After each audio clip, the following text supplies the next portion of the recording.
우리 하나님의 말씀 함께 보겠습니다. 로마서 6장 10절부터 18절까지 말씀이 되겠습니다. 자, 10절부터 18절까지 말씀을 우리 함께 교독할까요? 제가 10절 말씀 먼저 받들어 공독하겠습니다. 그가 죽으심은 죄에 대하여 단번에 죽으심이요 그가 살아 계심은 하나님께 대하여 살아 계심이니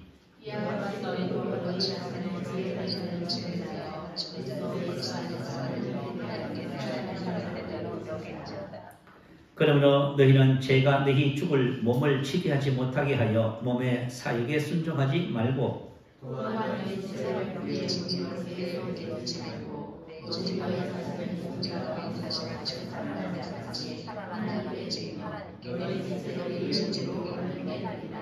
죄가 너희를 주장하지 못하리니 이는 너희가 법 아래 있지 아니하고 은혜 아래에 있습니다.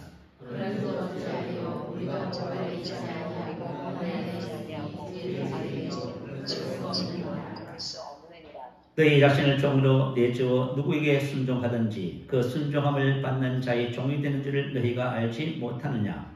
혹은 죄의 종으로 사망에 이르고 혹은 순종의 종으로 의에 이르느니라.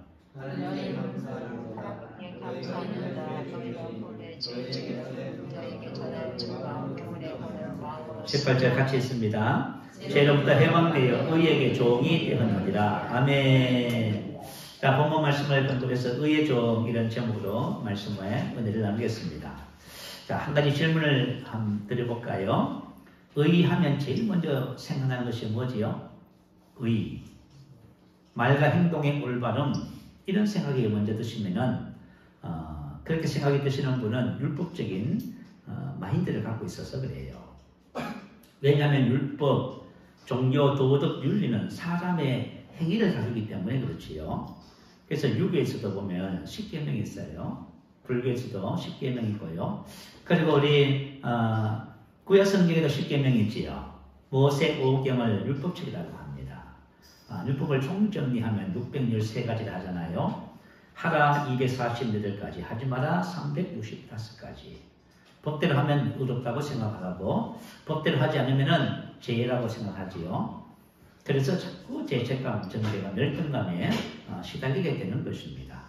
혹시 여러분들도 이런 구도 속에 있습니까? 율법하면은 의하면은 계명을 생각하게 되고요. 하면은 좋고 못하면 죄책감, 정죄감에 시달리고 이건 전부 율법적인 마인드를 갖고 있어서 그래요. 복음은 사람의 행위가 아니라 하나님께서 예수님을 통해서 이루신 일에 초점을 둡니다. 그래서 복음이라고 하는 것은 사람의 행위나 어떠한 노력과 아무 영향을 받지 않아요. 그래서 저와 여러분의 복음을 바르게 이해하면은 복음으로 말미암는 하나님의 은혜와 축복을 많이 누리게 됩니다. 그렇지 않으면은요, 저와 여러분이 이것을 누리지를 못하는 그런 안타까운 상태에 머물러 있게 되어져요. 성경은 사람의 행위에 대해서 이렇게 결론을 내렸습니다. 로마서 3장 20절에 보면 그러므로 율법의 행위로 그의 앞에 의롭다 하심을 얻을 육체가 없나니 율법으로는 죄를 깨달음이라. 다시 말하면 자신의 행위로 하나님 앞에 그분 앞에 의롭다 함을 얻을 육체가 없습니다. 내가 만약에 의롭게 살려고 하잖아요. 그러면은 여기 딱 두 가지 문제에 딱 걸려요. 첫 번째는 율법의 행위로 그분 앞에 의롭다 하심을 얻을 육체가 없습니다. 그래서 여러분 안 된다 그 말이에요. 그래서 여러분 만약에 열심히 노력해서 착하게 의롭게 살아야지, 말씀대로 살아야지, 여러분 다 틀렸어요. 여러분 그거 못해요. 안 되게 됐어요. 야고보서 2장 10절에 보면 누구든지 온 율법을 지키다가 그 하나를 범하면 모두 범한 자가 되나니. 혹시 여러분이 평생 하나님의 말씀대로 살았다고 쳐요. 근데 딱 하나만 범하면 어때요? 모두 범한 자가 되는 거예요. 그래서 하나님 앞에 의롭다 하심을 얻을 육체가 없는 거예요? 불가능해요.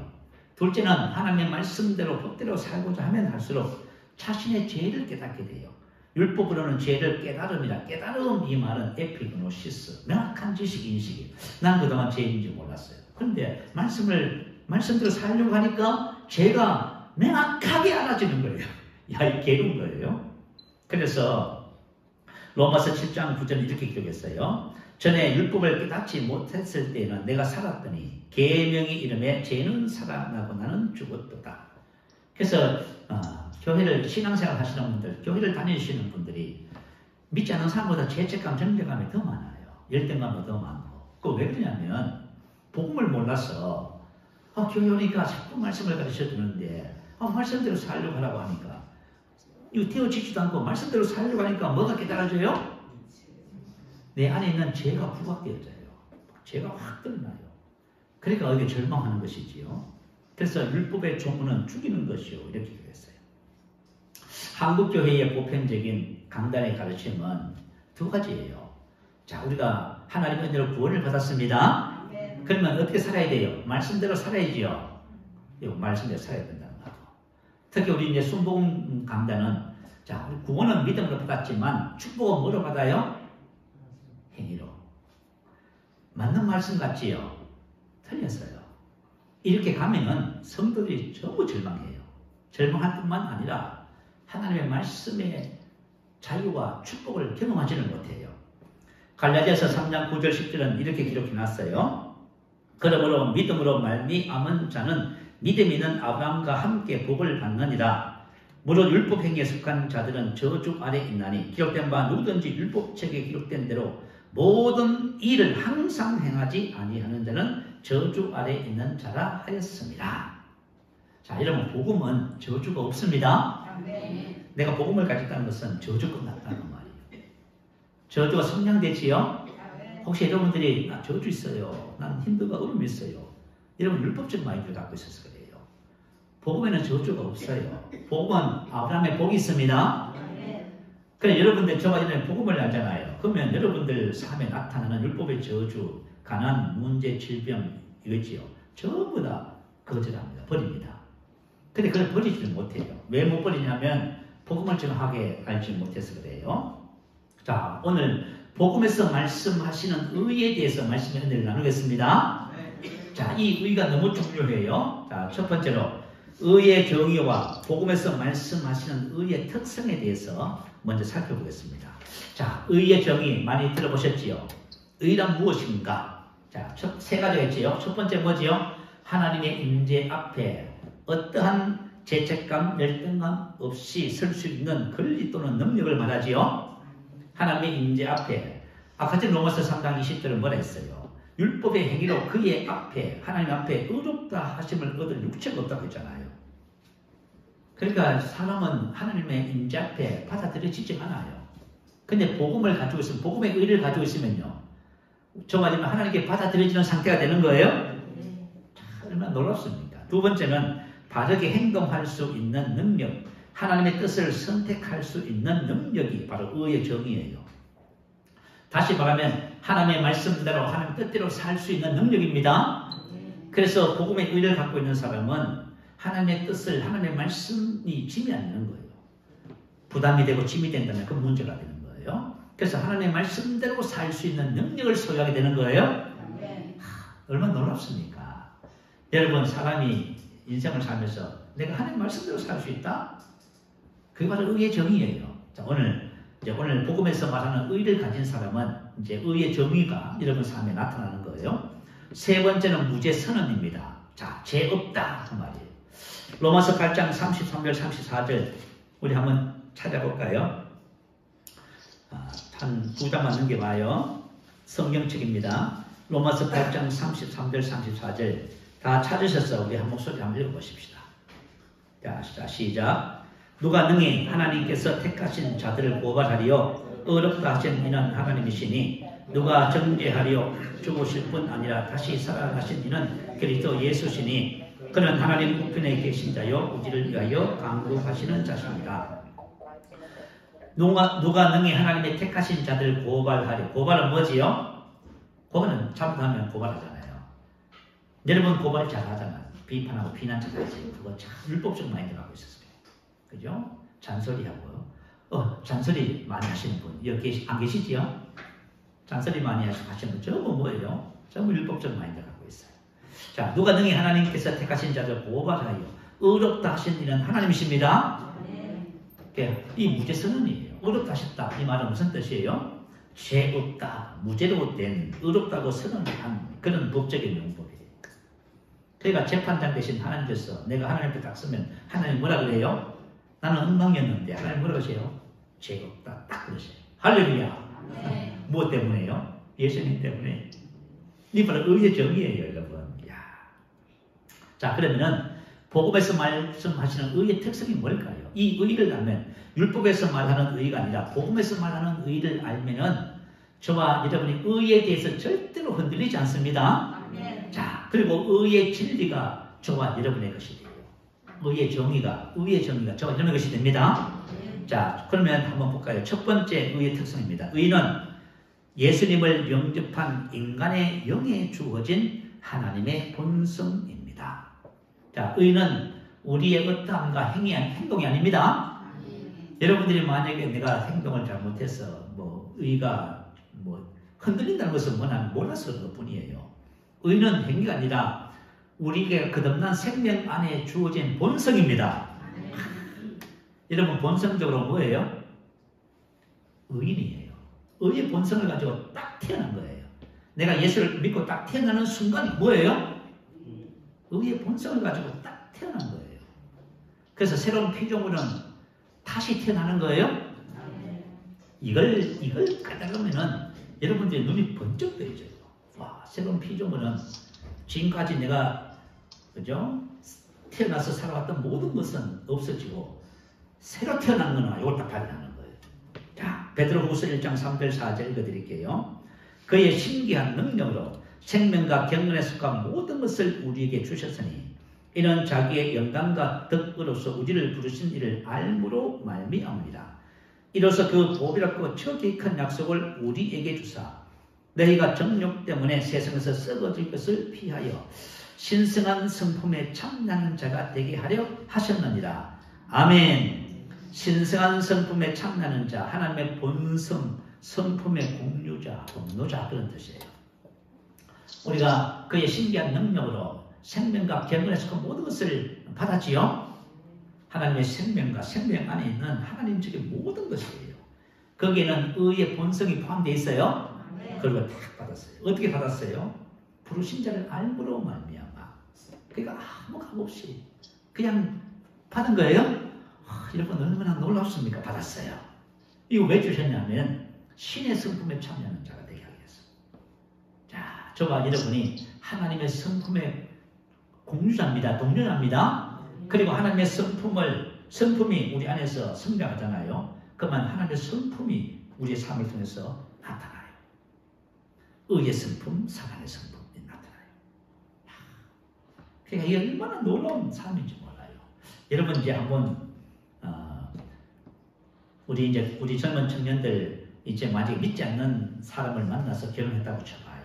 그러면 여러분이 복잡해져요. 이건 어떻게 할 도리가 없어. 그렇지만 우리 믿음 안에서 의의 복음을 가지고 하나님의 생명과 본성을 가지고 그것을 풀어내는 삶을 사는 사람을 만나면 여러분의 삶이 복되어집니다. 이 비밀을 알까 모를까? 이 젊은 청년들은 몰라요. 그냥 봐서 자기 마음에 들면 거기다 올인하려고 해. 이게 완전히 이거죠. 이제 진짜 곤박질 치는 인생으로 가는 거예요. 야, 그러게요. 하여튼 하나님께서 저와 여러분에게 생명과 경건에 속한 모든 것을 주셨는데 여기는 바로 의의 본성이 바로 포함되어 있습니다. 그런데 우리가 믿기 이전에는 너희가 정욕 때문에 세상에서 썩어질 것을 피하여, 정욕 에피데미아. 자, 인간을 지배하는 죄에 대해 하나의 표현으로서 에피데미아를 사용했어요. 그래서 믿기 이전에는 하나님의 생명에서 떠나기 때문에 우리 속에는 죄의 본성을 갖고 있는 거예요. 여러분 봐요. 죄의 본성 가지고 태어나잖아. 죄의 본성을 가진 사람끼리 한번 만나보세요. 어떻게 되는가. 이건 막 뒤죽박죽이 되는 거지요. 행복은 잠시 잠깐이고 고통과 괴로움은 길어요. 이 반복되는 거예요. 자, 그래서 죄의 본성을 가진 저와 여러분에게 죄의 본성을 제거하고 의의 본성을 주시는 거예요. 그래서 이제는 죄의 종이 아니라 의의 종이 된다 그 말이에요. 자, 의의 본성, 죄의 본성. 자, 우리 본문 17절 한번 봐요. 우리 본문 17절 한번 보십시다. 자, 하비고 보면 17절 한번 읽어봅니다. 시작. 하나님께 감사하리로다. 너희가 본래 제2의 종이더니 너희에게 전하여 준바 교훈의 분을 마음으로 순종하여 죄로부터 해방되어 의에게 종이 되었느니라. 아멘. 본래는 뭐라고요? 제2의 종이다. 오늘 하나님의 말씀에 귀가 열리는 사람은 이제 의의 종을 찾으러 다니는 거예요. 내가 만나서 같이 살짝 의의 종. 의의 종이 뭐예요? 의의 지배를 받는 사람을 말해요. 제2의 종은 제2의 지배를 받아요. 여러분, 제2의 지배를 받으니까 관계 불화가 계속 되는 거예요. 의의 지배를 받으면 화목과 거룩함이 계속 나타나는 거예요. 복을 받는 거예요, 이게. 자, 하나님께서 우리에게 주어진 본성은 성장하면 더 많이 나타나는 원리를 갖고 있지요? 네. 몽골 초원에 가면은 그저 늑대가 최강자랍니다. 몽골 그 초원에 반영되는 그 TV를 한번 봤는데요. 와, 거기는 참 대단하더라고. 그 초원의 유목민들이 전부 다 짐승을 방목을 합니다. 짐승이 제일 마음대로 그죠? 나가서 뛰어들고 하더라고요. 그러면 늑대의 습격을 받아서 짐승들이 물려 찢겨 죽기도 하고요. 늑대의 밥이 되기도 해요. 한번 유목민의 삶을 그죠? 한번 이렇게 TV에서 보여주는데 그 늑대가 짐승을 그죠? 찢기고 그렇게 해서 막 추격을 하는 가중에 들판에서 늑대 새끼를 발견했습니다. 그래서 늑대 새끼를 그죠? 집에 데리고 왔어요. 그랬더니 그 늑대 새끼 강아지랑 똑같아요. 그러니까 애들이 말이죠. 늑대하고 막 뛰어놀면서 같이 성장해요.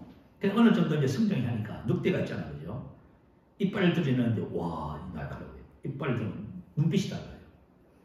그러니까 이제 거기 사는 사람이 뭐라고 얘기하냐면 여기 늑대가 성장하면서 본성이 드러나기 시작한대요. 그래가지고 이제 늑대하고 같이 살려면 어떻게 해야 돼요? 목에 줄을 매야 됩니다. 이게 바로 율법이란 거예요. 목에 줄을 딱 맸어요. 하나님께서 왜 율법을 주셨냐면 제2의 본성을 갖고 있는 거예요. 그러니까 목에다가 이걸 딱 쳐놓은 거예요. 너 죄지면 큰일 나. 죄지면 죽어. 이렇게 그거 가르쳐 주려고. 그래 목에다가 딱 목걸이를 딱 해놓은 거예요. 그렇게 해서 이제 묶어놓고 이제 이렇게 같이 애들하고 막 또 그러면서 풀어서 막 뛰어놀고 뭘 던지면 물어오고 막 하더라고. 근데 그 사람들이 뭐라고 하냐면 이제 얼마 가지 않으면은 이 늑대하고 살 수 없게 될 날이 옵니다. 왜요? 본성은 성장하면 더 많이 나타나는 거예요. 그러니까 저와 여러분 오늘 이 본문 말씀이 뭐냐면 새 생명 안에서의 삶, 의의 본성이 지배하는 삶의 원리를 말씀하고 있어요. 오늘 여러분 의의 종을 배우면은 저와 여러분 의로서 주시는 하나님의 축복을 누리는 삶을 살게 되어져요. 자, 두 번째 의의 특성은 뭐냐 하면 의는 하나님의 선물입니다. 의는 우리의 올바른 행위에 난 것이 아닌 하나님의 선물이에요. 자, 에베소서 2장 8절부터 읽어드릴게요. 너희는 그 은혜에 의하여 믿음으로 말미암아 구원을 받았으니 이것은 너희에게서 난 것이 아니요 하나님의 선물이라. 행위에서 난 것이 아니니 이는 누구든지 자랑하지 못하게 함이라. 아멘. 여러분 아까 전에 말한 그 의의 정의가 우리에게 어떻게 왔어요? 하나님의 선물로 왔어요. 아멘. 그리스도 예수 안에 있는 성령으로 말미암아 하나님의 은혜로 값없이 의롭다 하심을 얻은 자가 되었다. 그래서 예수 안에는 성령으로 대속적 예수님의 죽음을 말하지요. 예수님께서 우리 죄와 저주를 대신 짊어지시고 죽어서 값을 전부 다 지불해버렸어요. 그래서 그리스도인 하나님의 자녀들에게는 죄와 죄의 형벌이 없습니다. 뭘 잘못해서 잘못됐다 다 쏘는 거예요. 전부 다. 하나님의 자녀들은 죄와 죄의 형벌이 끝나버렸어요. 값을 다 지불해버렸어요. 그리고 우리는 값없이 의를 선물로 받은 거예요. 하나님이 선물로 주셨어요. 하나님께서 주신 선물은 하나님께서 절대 거둬가지 않습니다. 내가 버렸으면 뭘까? 하나님 거둬가지 않아요.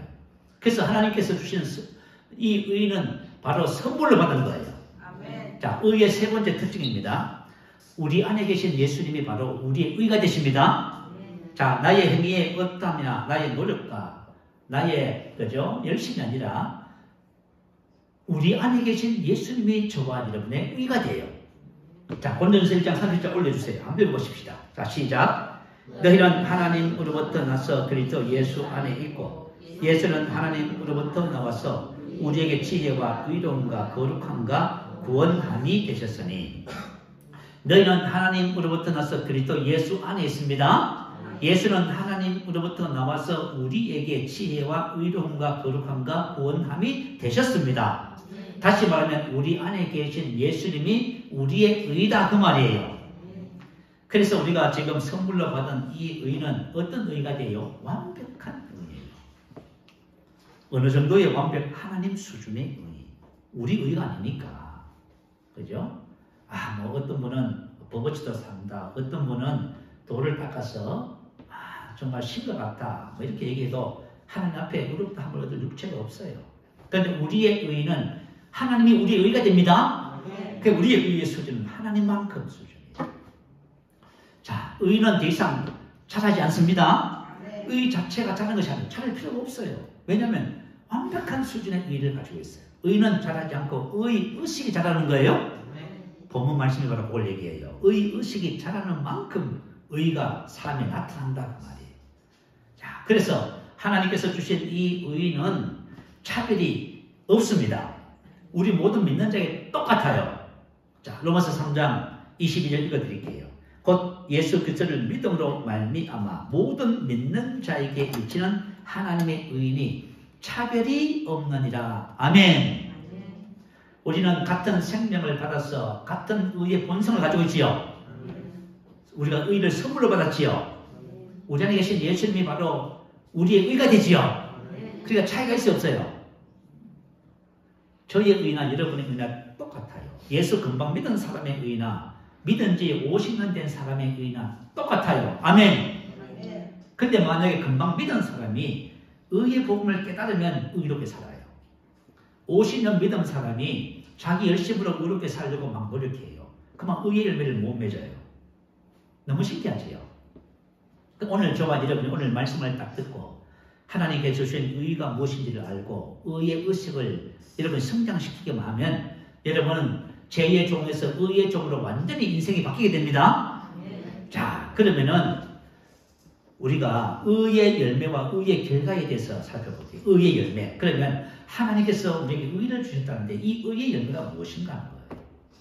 이건 실질적인 우리의 삶에 나타나는 하나님의 축복을 말합니다. 자, 의의 열매 첫째 번째는 죄로부터 해방과 거룩함에 이르는 열매입니다.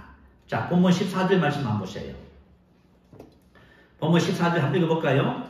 죄가 너희를 주장하지 못하리니 이는 너희가 법 아래 있지 아니하고 은혜 아래 있습니다.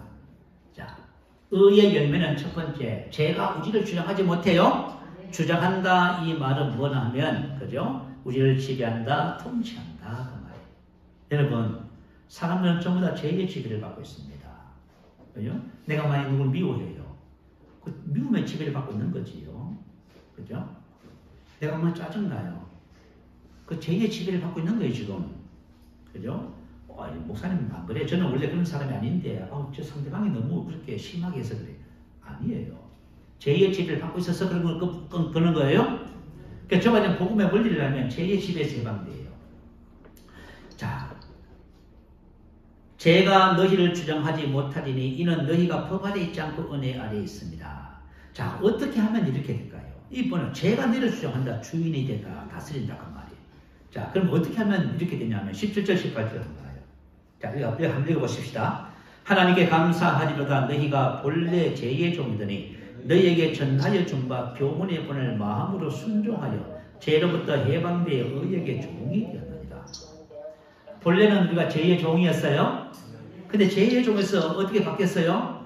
의의 종으로 바뀌었어요. 죄의 본성의 지배를 받던 삶이 갑자기 의의 본성의 지배를 받으면서 거룩함에 이르는 열매를 맺네요. 참 놀라운 겁니다. 어떻게 했더니 너희에게 전하여 준 바 교훈의 본을 마음으로 순종했더니 할렐루야.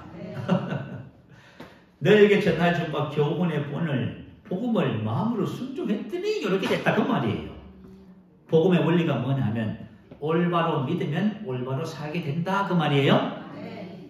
올바로 믿어야 올바로 살게 돼요. 우리는 예수 믿고 올바로 살라고 자꾸 얘기하지요. 그건 율법주의이기만 돼요. 이렇게 저렇게 참 율법이죠. 안 돼요. 하면 할수록 절망해요. 그런데 복음을 알면은요, 올바로 믿으면 올바로 살게 되는 거예요. 여러분 오늘 복음을 발견하게 되시기 바래요. 복음을 발견하면 여러분들의 인생이, 우리 인생이 완전히 자유해지고 변화가 돼요. 자, 그래서 교훈의 본을 마음으로 순종하여 너에게 전하여 준 바 교훈의 본. 교훈의 본이 뭘까요? 10절 11절에 있어요. 우리 다 읽었어요. 한번 볼까요? 10절 11절. 그가 죽으심은 죄에 대하여 죽으시며 그가 살아계심은 하나님께 대하여 살아계시니 이와 같이 너희도 너희 자신을 죄에 대하여 죽은 자요 그리스도 예수 안에서 하나님께 대하여 살아있는 자로 여길지어다. 아멘. 이게 바로 교훈의 본이에요. 본이라고 하는 말은 복사본 원형을 말해요. 저와 여러분의 신앙생활은 어떻게 되냐면 교훈의 본, 복음이 말하는 그대로를 해야 돼요. 만약에 복음이 말하는 그대로를 안 하고 이러면 딴 거 하잖아요. 그러면 안 돼요. 그러니까 교훈의 본이에요. 교훈의 본. 교훈의 본이 뭐냐면 아까 전에 우리 동일 씨 얘기했지요. 자, 예수님께서 죽으시면 죄에 대해서 죽었습니다. 이와 같이 너희도 죄에 대해서 죽었단 말이에요. 예수님께서 죽으실 때에 죄에 대해서, 나도 죄에 대해서 죽은 같이 이 동일 씨가 하는 거예요. 자, 그러면 내가 죄에 대해서 죽었어요. 그건 죄하고 나하고 상관이 있어 없어요? 왜 자꾸 우리가 죄 문제를 자꾸 이야기해요? 죄에 대해서 죽었다는 것을 몰라서 그런 것 뿐이에요. 죄에 대해서 죽었다니까 내가? 난 죄에 대해서 죽고 하나님을 사는 자가 된 거예요?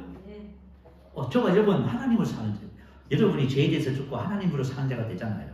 여러분이 막 심령에서 행복해져요. 심령에서 자유가 막 이 감격이에요. 감격. 사람은 원래 하나님의 생명으로 그분도 사게 돼 있어요. 그거 여러분 회복하는 거예요. 여러분. 그래서 정말 여러분 이걸 복음을 깨닫는 것이 얼마나 중요한지 좀 몰라요. 그래서 교훈의 본은 저와 여러분 죄에 대해서 죽고 하나님께 대해서 살았다는 거예요. 교훈의 본을 마음으로 순종한다는 말은 뭘까요? 교훈의 본이 여길지어다 믿어지잖아요. 그러면 마음으로 요게 순종이 돼버려요. 왜 치료가 안 나타나느냐? 치료를 몰라서 안 나타나는 거예요. 그죠? 교훈의 본을 마음으로 순종하면은 실제가 되는 거예요. 자, 그러면 교훈의 본을 마음으로 순종하는 것이 뭘까요, 도대체? 자, 한번 봐요. 12절 13절이에요. 그러므로 너희는 죄가 너희 죽을 몸을 지배하지 못하게 하라. 자, 지배한다는 말은 무슨 뜻일까요? 통치한다, 왕이 된다 그 말이에요. 죄가 너희 죽을 몸을 지배하지 못하게 하여 몸의 사유에 순종하지 말고 또한 너희 지체를 불의의 무기로 죄에게 내주지 말고 내준다는 것은 무슨 뜻이냐면 바치다, 제공한다 그 말이에요. 죄가 어떻게 나의 주인으로 나를 지배할까요? 저와 여러분이 죄에게 여러분을 자신을 죄 바쳐서 그래요. 내가 짜증이 나려고 그래. 짜증이가 맡겨버리네.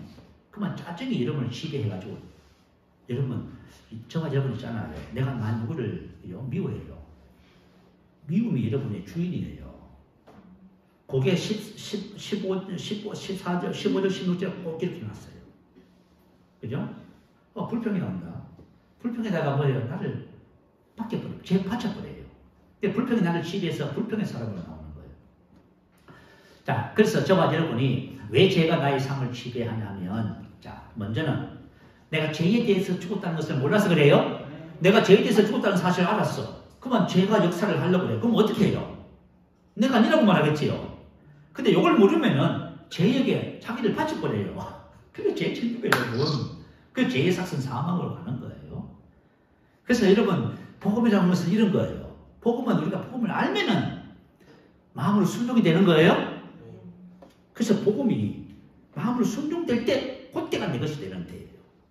여기 원리가 이렇게 돼 있는 거예요. 자, 그래서 이렇게 말했네요. 또한 너희 지체를 불의의 무기로 죄에게 바치고 제공하지 말고 오직 너희 자신을 죽은 자 가운데서 다시 살아난 자까지 하나님께 바치고 제공하라 그 말이에요. 왜냐면 하나님으로 사는 자가 됐잖아, 너가. 그러면 하나님이 너의 인생의 삶의 주인이야. 하나님께 너가 자신을 드려. 그러면은, 그죠? 우리의 먹이로 하나님께 드리면은 죄에서 해방되고 의에게 종이 된다 그 말씀이에요. 자, 그래서 왜 자신의 지체를 죄에게 제공하고 바치는가 하면은 복음을 알지 못했어. 그래서 저가 여러분이 지금 그러잖아요. 우리가 복음을 계속 나누고 있잖아요. 그 복음을 그냥 단순히 70을 하는 수준에 머물러서는 안 됩니다. 그게 적응이 안 돼요. 이제 여길지에 따라 설명할 거예요. 그냥 여길지어다. 이게 비밀이 있어. 자, 제가 한 가지 또 예를 들어서 질병이 우리를 통치하는 이유가 뭘까요? 질병이 여러분에게 질병이 있잖아요. 그건 무슨 뜻이냐면 질병이 여러분을 지금 지배하고 있어요. 무슨 알겠지요? 그 왜 질병이 나를 지배하냐 그 말이에요, 내가. 자, 저와 여러분은 질병이 우리를 지배할 수 없습니다. 자, 여러분 한번 봐요. 우리는 죄에 대해서 죽었었고 질병에 대해서 죽었어요. 율법과 율법의 저주에 대해서 죽었어요. 세상에 대해서, 나 자신에 대해서 죽었어요. 근데 이 죽었다는 사실을 모르면 어떻게 돼요? 그냥 질병이 나를 지배하도록 내버려 둬버려요. 내가 병이 든다는 말은 병이 나를 지배한다는 뜻이에요. 아시겠죠? 그러니까 세상적인 방법으로 약을 가지고 수술로 그 질병을 퇴치하려고 해보니까 어느 일순간은 돼요. 근데 다시 또 찾아오네. 이게 또 다시 재발되고 끝도 없어요. 해결이 안 되는 거예요. 그러나 복음 안에서는 질병이 없습니다. 자, 그러니까 여러분 우리가 복음을 알잖아요. 그러면 여러분 절대로 죄의 종노릇 하지 않아요. 절대로 율법의 저주의 종노릇 하지 않아요. 절대로 질병의 종노릇 하지 않습니다. 그래서 이게 너무너무 중요한 원리예요. 율법의 저주가 나를 통치하는 이유가 뭐예요? 같은 원리예요. 그래서 저와 여러분은 이제부터 그런 것에 대한 통치 지배받지 않습니다. 이제 우리 자신을 하나님께 드리는 거예요. 바치고 제공하는 거예요. 그죠? 난 당신의 것입니다. 그때 어떤 일이 벌어진다 그래요? 교훈의 분을 마음으로 순종하면은 죄로부터 해방이 되고 의에게 종이 되는 겁니다. 의가 나를 지배하는 삶, 건강이 나를 지배하는 삶을 사는 거예요. 율법의 저주가 아니라 아브라함의 복이 나를 지배하는 삶을 사는 거예요. 자, 이게 바로 의의 첫 번째 열매입니다. 두 번째는 하나님의 영광을 회복함입니다. 하나님과. 자, 처음 사람 아담은 생기를 불어넣었다 하지요. 하나님의 영광 그 자체인 하나님의 영이 그 안에 거하셨어요. 그죠? 그래서 아담은 하나님의 형상과 모양대로 창조된 거예요. 그런데 죄가 들어왔습니다. 로마서 3장 23절에 보면 모든 사람이 죄를 범하였음에 하나님의 영광에 이르지 못하더니 하나님의 영광을 잃어버렸다 그 말이에요. 죄가 가져온 비극이에요. 하나님의 영광 대신에 죄와 사망의 법이 들어오면서 어둠이 그 영광을 대체해버렸어요. 그러니까 사람 속에 어둠이 있어요. 그러니까 계속 인생의 삶이 어두운 거예요, 여러분. 그죠? 근데 우리 안에 빛이 있으면 계속 밝아집니다. 이게 바로 하나님의 영광을 회복한다는 거예요. 그래서 로마서 7장 24절에 뭐라 했어요? 오라 나는 공고한 사람이로다. 공고한 인생임을 그죠? 고백한 거예요. 나는 심히 곤란을 당하고 어렵고 비참하고 그런 인생이다. 제가 중앙보고센터에서 말씀 전하잖아요. 지난주에 제가 한번 여쭤봤어요. 인생을 사시면서 자, 그죠? 전부 다 한결같이 하는 말씀이 뭔지 아세요? 전부 다 어르신들도 소설책 쓰는 거예요. 여러분 혹시 인생 살면서 나도 소설책 10권 쓸 수 있습니다 하시는 분들 봐. 그 왜 소설책을 10권을 써요? 그만큼 뭐냐면 자, 사람이 인생을 살면서 지난번에 어떤 분이 저한테 그런 얘기 하더라고요. 자기는 인생을 살아오면서 그죠? 그 무슨 점이 하죠? 갑자기 생각이 안 나네요. 산전수전 다 겪었다 말이죠. 산전수전 산에서 싸우고 산전수전 물에서 싸우고 그만큼 인생에 살아온 삶이 이렇게 어렵고 힘들었다고 말이에요. 근데 이분은 뭐라고 하냐면 자기는 산전수전만 겪은 것이 아니라 무슨 전까지 겪었다고요? 공중전. 그래서 내가 생각에는 나이 40 중반밖에 안 되신 분이 아이고 힘들게 사셨구나. 그것도 교회에 다니고 계셔요. 기가 막히지요. 복음을 모르면 그죠? 세상 사람과 똑같이 사는 거예요, 여러분. 아시겠지요? 오늘 우리가 복음을 알면은 그죠? 우리 인생의 삶이 완전히 하나님의 영광을 회복해요. 골로새서 그죠? 의가 가져온 열매 한번 로마서 5장 1절 2절 한번 찾아보십시다. 한 장만 넘겨봐요.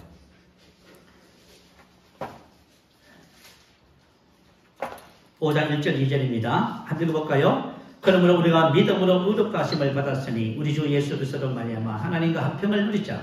또한 그로 말미암아 우리가 믿음으로 서 있는 이 은혜에 들어감을 얻었으며 하나님의 영광을 바라고 즐거워하느니라. 아멘. 자, 의로 말미암아 주어진 두 가지 축복. 첫 번째는 하나님과 합평을 누리는 겁니다. 하나님과 합평의 가장 낮은 차원은 평화의 상태입니다. 그래서 우리가 예수를 믿으면요, 주님 우리 안에 오시면 마음이 편안해져요. 이게 이제 가장 낮은 차원의 합평이에요. 합평의 본질은 하나됨입니다. 영광의 하나님이 내 안에 오셔서 나와 하나가 돼요. 그래서 우리 안에 영광으로 가득해져요. 이게 바로 합평의 본질 하나됨입니다. 골로새서 1장 27절 올려주세요. 한번 읽어보십시다. 자, 시작. 하나님이 그들로 하여금 이 비밀의 영광이 이방인 가운데 얼마나 풍성한지를 알게 하려 하신다. 이 비밀은 너희 안에 계신 그리스도니 곧 영광의 성령이라. 자, 우리 안에 계신 그리스도가 바로 영광이에요. 하나님의 모든 영광을 가지고 오신 거예요. 그래서 영광이 회복된 거예요. 근데 영광의 소망이라는 것이 뭐냐 하면 우리 영광은 우리 영이 회복된 거예요. 그리고 이 영광이 그 다음에는 우리 혼이 회복되는 거예요. 그 다음에는 우리 몸이 회복되는 거예요. 그래서 구원은 하나인데 세 과정이 있어요. 그래서 정말 여러분이 지금 왜 복음을 나누냐 하면 우리 영에 임한 영광이 우리 혼의 영광으로 전이되어야 돼요. 그래야 저희 영광스러운 삶을 살게 되는 거예요. 그래서 여러분 복음을 이렇게 양육을 받고 하는 것이 너무너무 중요한 거예요. 그죠? 그래서 구원은 영광의 회복. 우리 안에 있는 하나님께서 우리 안에 오셔서 영의 영광이 회복됐네. 그리고 하나님은 우리 안에서 무슨 일을 하시냐면 우리 혼의 영광에서 영광으로 혼의 영광을 우리 혼이 주님의 인격과 모든 것을 닮아가는 거예요. 여러분 그렇게 되는 거예요. 그래서 영광을 바라고 즐거워하는 거예요. 우리는 영광으로 나가는 지금 길목에 있는 거예요. 전부 여러분이 우리 영광을 받았어요. 이 영광을 가고 있는 거예요 지금. 그래서 3절 4절에 뭐라고 기록했냐면 다만 이뿐 아니라 우리가 환난 중에도 즐거워하는. 근데 여러분 하나님께서는 우리에게 안락한 삶을 보장해 주지 않아요. 어떤 삶을 하나님이 예비해 놓으셨냐면 영광을 회복하도록 예비해 놓으셨어요. 이제 곧 나오는 거예요. 다만 이뿐 아니라 우리가 환난 중에도 즐거워하는. 이는 환난은 인내는 연다. 인격을 소망을 연다. 근데 갑자기 뭐 은혜 안에서 영광을 뭐 보고 즐거워한다 해놓고는 왜 환난이 나오는가 말이에요. 우리가 하나님의 복음을 알고 환난을 통해서 우리 혼의 영광이 회복된다 그 말이에요. 여러분이 어려움이 있다고 여러분 울고 불고 하지 마세요. 자, 내가 만약에 어려움을 내가 겪고 있어. 어려움이 왔다는 말은 무슨 말이에요? 사람과의 관계에도 문제가 있고 관계가 상황 재정에 문제가 많아요. 그러면 어려움이 오면은 뭐가 드러나요? 여러분 혼 속에 있는 버려야 할 것이 드러나지요. 내가 누가 나를 건드리지만 하면 난 편안해. 아무 일 없어요. 근데 누가 와서 나를 찌르네. 그러면 내 속에, 내 혼 속에는 뭐가 나와요? 옛 것이 나오죠. 버려야 할 것이 나오죠. 그리스도의 성품과는 반대되는 그런 것들이 있지요. 그것을 왜 보여주시냐면 그걸 버리라고. 그 복음의 진리를 따라 옛사람을 벗어버리고 새사람을 입어야 되는데 이걸 안 하고 있으니까 여러분들이 괴로운 거야. 복음으로 접근하지 않고 이걸 또 내적 치유한다는 상담을 받네 또. 이렇게 하니까 말이죠. 이거 해결이 안 되는 거예요, 여러분. 자, 하나님께서 저와 여러분에게 우리는 자, 이 의의 열매가 바로 영광을 회복하는 거예요. 영의 영광이 먼저 회복되고 그 다음에 혼의 영광이 회복되는 거예요. 그 다음에 우리 예수님이 오시면 우리 몸이 예수님과 똑같은 몸을 부활하지요. 몸의 영광을 회복하는 거예요. 이게 바로 이 구원이라고 하는 거예요. 자, 그래서 바로 이 의의 축복이 바로 의의 열매가 바로 이것입니다. 자, 세 번째 의의 열매가 무엇이냐 하면은 세상, 사단, 질병 모든 환경을 다스립니다. 죄는 사람들을 종으로 만들어요. 사단의 종, 질병의 종, 환경의 종, 모든 것의 종으로 만들어요. 그러니까 사람들이 자주 사용하는 말이 뭐예요? 뭐 때문에 못합니다. 돈이 없었어. 환경 때문에, 상황 때문에. 원래 사람은 환경에 영향을 받는 거야.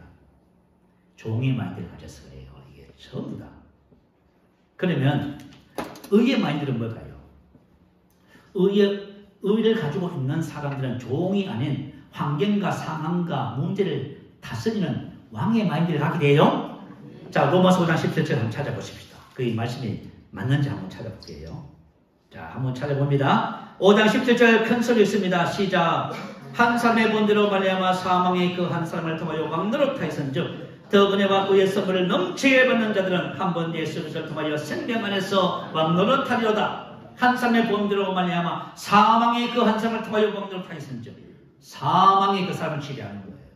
그래서 뭐 때문에 어떻고 저떻고 자꾸 핑계를 대는 거예요. 사망의, 그 세상 모든 사람들은 사망의 종도로 돼요.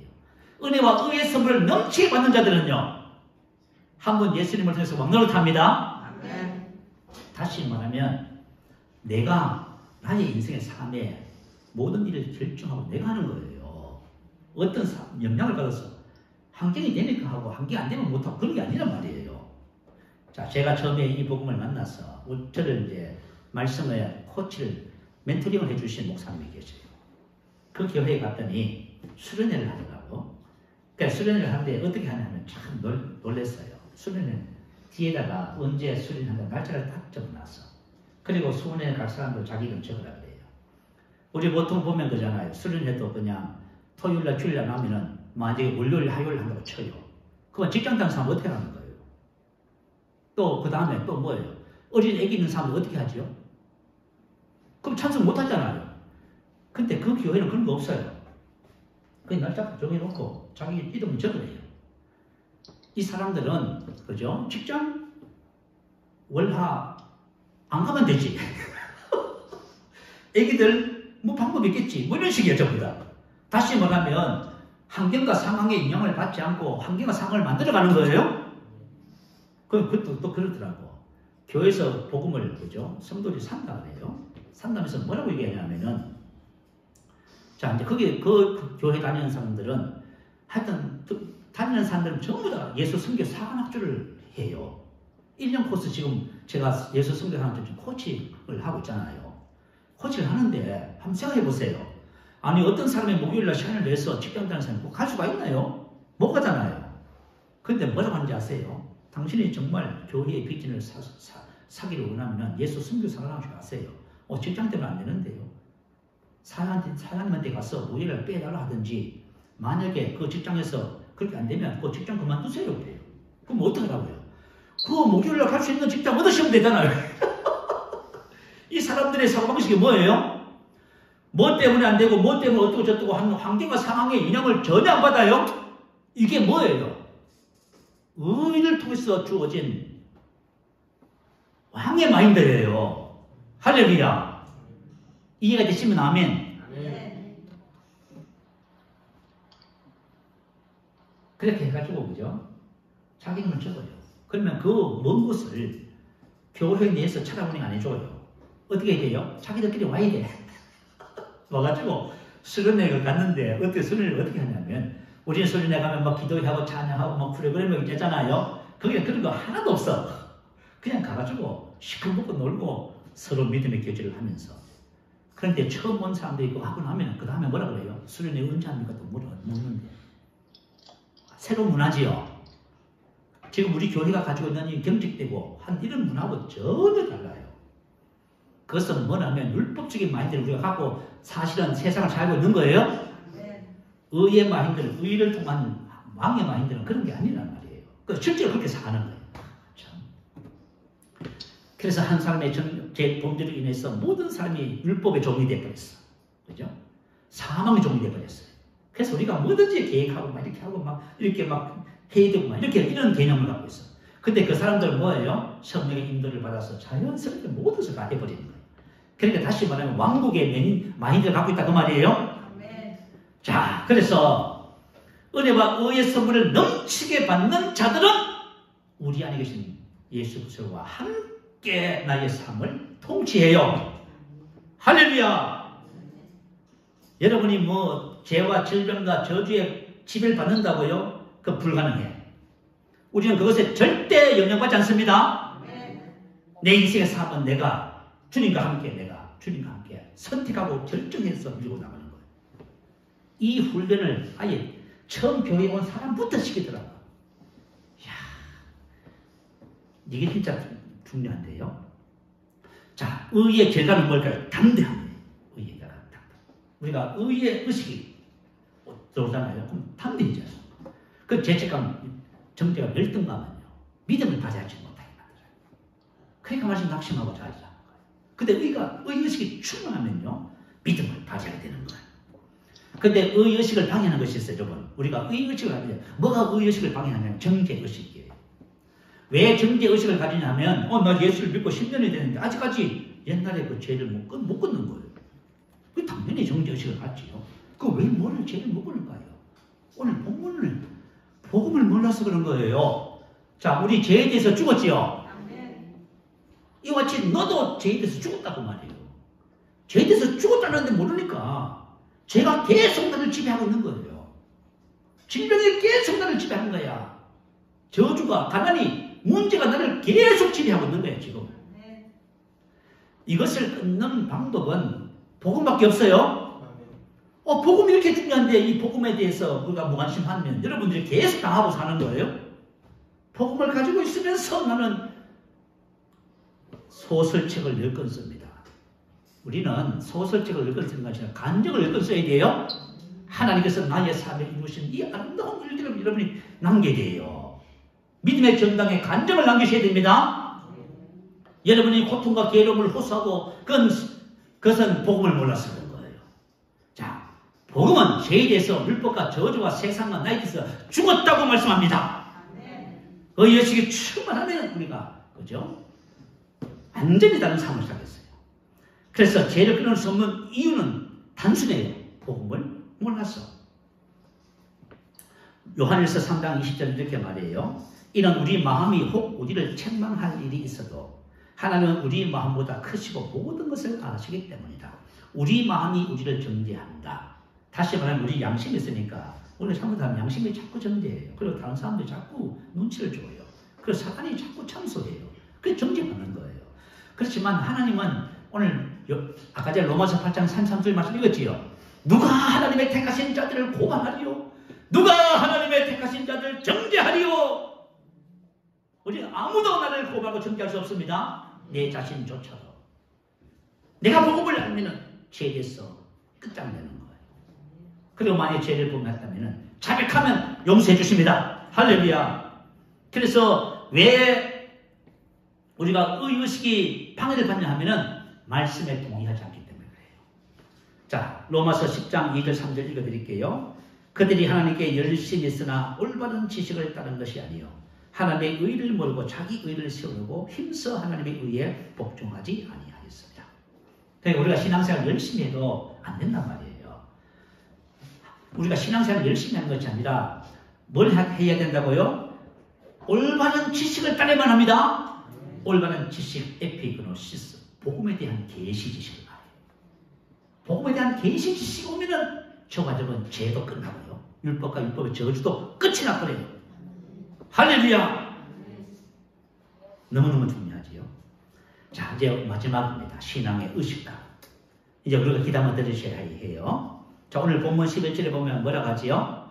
이와 같이 너희도 너희 자신을 죄에 대하여 죽은 그리스도 예수 안에서 하나님께 대하여는 살아있는 자로 여길지어다. 아멘. 네. 여길지어다.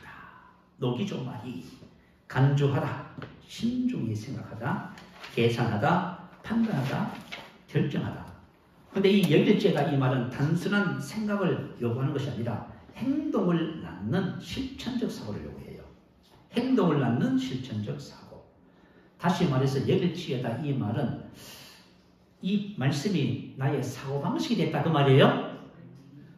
하나님의 말씀이 우리의 사고방식이 되어야 돼요. 그리고 잠재의식이 됐다 그 말, 의식화 됐다 그 말이에요. 의식화된 말씀은 삶으로 나타나요. 실천적인 거예요. 실천하게 되어져 있어요. 여러분 이단들의 특징이 뭔지 아세요? 와, 신천지에 그죠? 제가 아는 지타님들 신천지에 가셨는데요. 그분들은 얼마 되지 않아서 몇 개월 만에 사람을 완전 홀수분자를 만들어버렸어. 그래 아무리 설명해도 안 돼요. 이단들은 무슨 일을 하냐면 사람들의 마음에 이단 사상을 뭐예요? 의식화해요.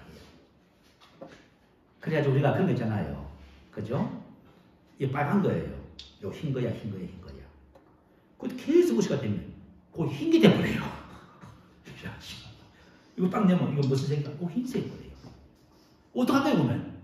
어떡할까요? 흰색인 거예요. 그 사람은 흰색인 거예요. 그래 우리나라 그죠?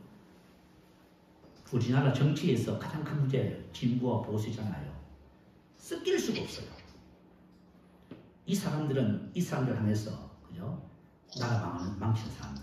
요 사람들은 요 사람들 해서 뭐래요? 나라 망치는 사람들. 이렇게 딱 봐. 그래가지고 그죠? 전 대통령께서 5년 동안 이루는 모든 업적을 한순간에 요 사람들이 와서 다 무너뜨려버렸어. 이렇게 생각해요. 여러분 사람의 이 의식화가 이 무지한 거예요. 여러분 여길지어다 이 말은 믿음의 판단 신앙의 의식화를 말해요. 야고보서 1장 25절 말씀이 바로 신앙의 의식화를 말해요. 자 한번 올려주세요. 한번 읽어보십시다. 자 시작. 자유하게 하는 온단 율법을 들여다보고 있는 자는 듣고 잊어버리는 자가 아니요 실천하는 자니 이 사람은 그 행하는 일의 복을 받으리라. 자유하게 하는 온이란 율법은 복음입니다. 복음은 우리를 어떻게 해요? 자유하게 해요. 들여다보고 이 말은 파라캡토 주의 깊게 관찰하다. 어떤 것을 보기에 몸을 굽히다. 주의 깊게 관찰하는 거예요. 그런데 우리 한국 성경에는 그죠? 빠진 단어가 있어요. 카이, 파라, 메노.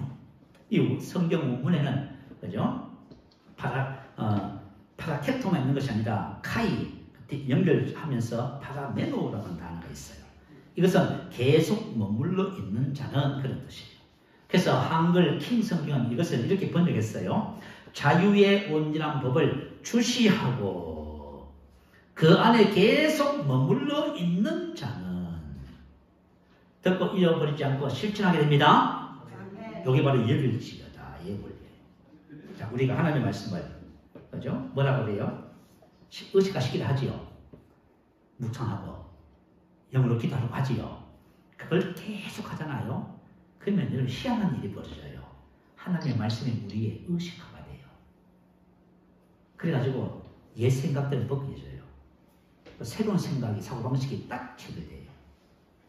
자, 그래서 주기적이고 체계적으로 반복된 생각은 잠재의식에 스며들어서 습관이 돼요. 그래서 나의 습관적인 행동은 잠재의식에 꼽히는 거예요. 그러니까 여러분들이 복음을 아무리 들어도 은혜 받아도 사하면 안 돼. 왜냐하면 여러분 하나님의 말씀은 여길지어다 신앙의 의식화가 되어야 돼요. 잠재의식 속에 스며들어서 그것이 나의 삶에 실천하는 행동으로 나와야 된다고 말이에요. 그럴 때 정말 교훈의 본을 마음으로 순종하게 되는 거예요. 이게 바로 여러분 여길지어다. 바로 복음의 비밀이에요. 야, 참 놀랍죠.